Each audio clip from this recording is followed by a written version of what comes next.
It happened while I was snow shoveling just a couple months ago. Um, had my red hydrogen one in my pocket, fell out into the snow, found it a minute later, seemed okay.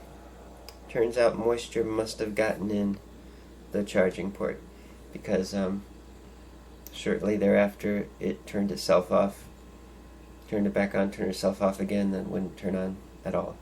It's a big loss as far as the 3D goes because that was great to have 3D recording ability with me at all times.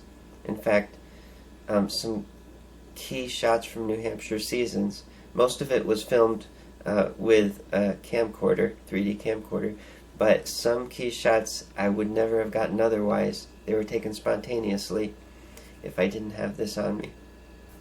And while the video quality is decent, you can mix it in among other full HD content, but the picture quality, still photo, are even better. 4K resolutions, full width side by side. However, as far as the phone itself, that wasn't a huge loss. I mean, it was, of course, a good phone, but what just happens is specs age out. 3G was already discontinued last year in many areas, and all it had to work with was 4G. So now that I upgraded to a 5G phone, my phone signal and lack of spotty availability is night and day. So that was an essential improvement. Plus just compatibility. It wasn't getting updates anymore. There were bugs due to that.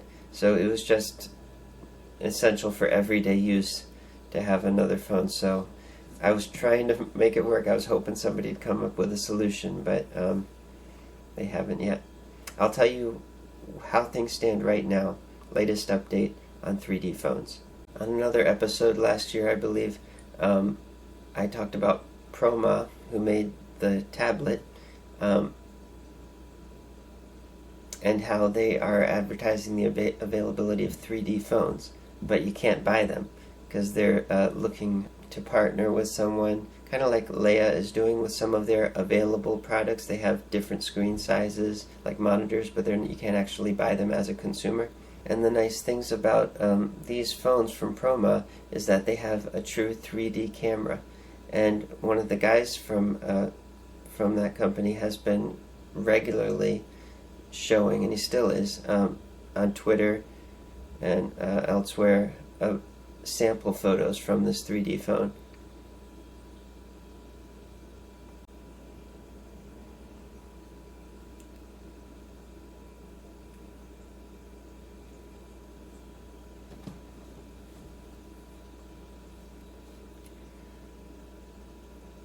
So I reached out to him again, and not available to consumers.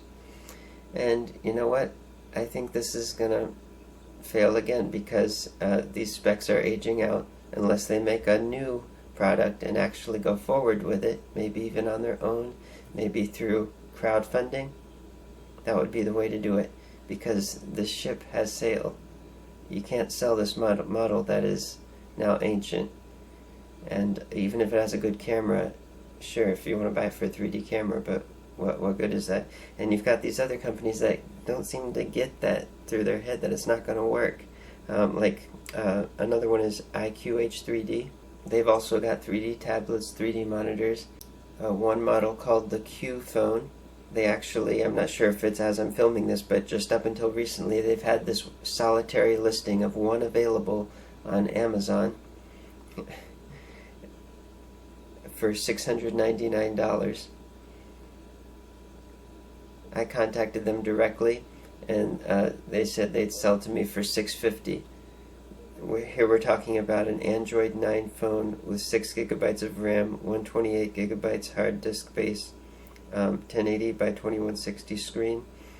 Not terrible. Not 5G either. I mean, that who in their right mind would pay that?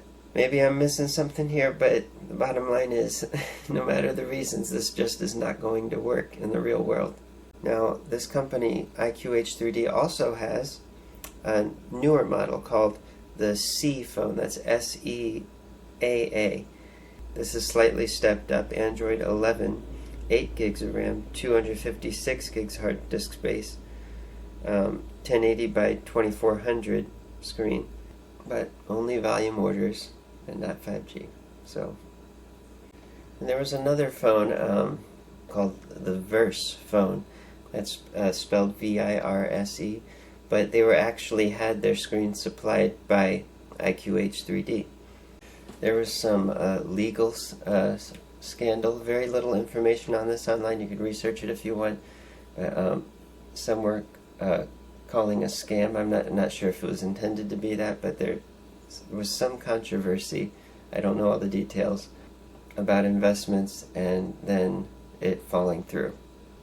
So if you want to research that, give me a rundown in the comments. I'm going to be lazy about that one. Bottom line is this Verse phone also failed, but oddly enough, just recently, some prototype models, it appears, showed up on eBay, and they sold naturally.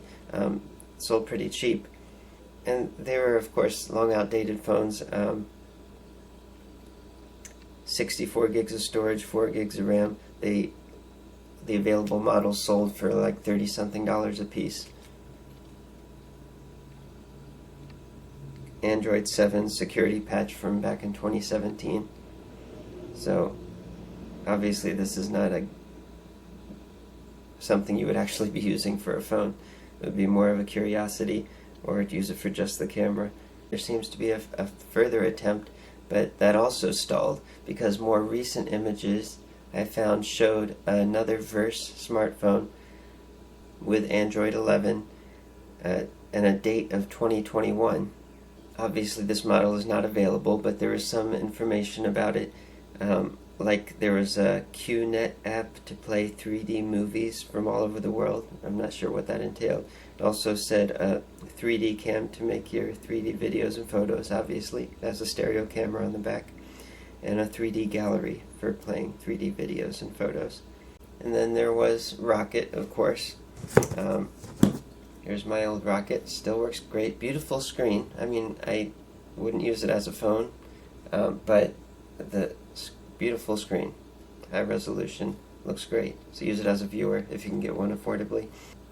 Unfortunately, their 3D services seem to be abandoned, and in a past video I mentioned new phone models coming soon, such as one they call W1, which might make you think of Fuji's 3D cameras, but no relation. And still very little information about that, but one I did find did mention that it's only 4G and no mention of 3D anymore, even though it has more than one lens. So that appears something they're not doing anymore. So as it stands in 2023, all 3D phone options seem to be either outdated or, for ones made after that, dead in the water. We got 3D tablets and displays coming out of our ears. We don't need another one on the market. There's enough competition. We need 3D phones. And it's just not happening right now. So Proma seems to be the closest to this. I guess the only thing they'd have to do is make a model that's up to date with specs that you can actually use as a phone, because that's the only way I'm ever going to do that. And crowdfund it. Has to be sold straight to the consumer. Crowdfunding would be ideal. None of this open-ended crowdfunding where you may or may not get it, because I won't do that either. But that seems to be the closest to fruition. And we'll see what happens. In the meantime, there are some interesting backdoor 3D functions, if you will, that you can get on other affordable phones. Just average phones, and we'll do that on another episode. Get into that, do some camera tests. See you next time.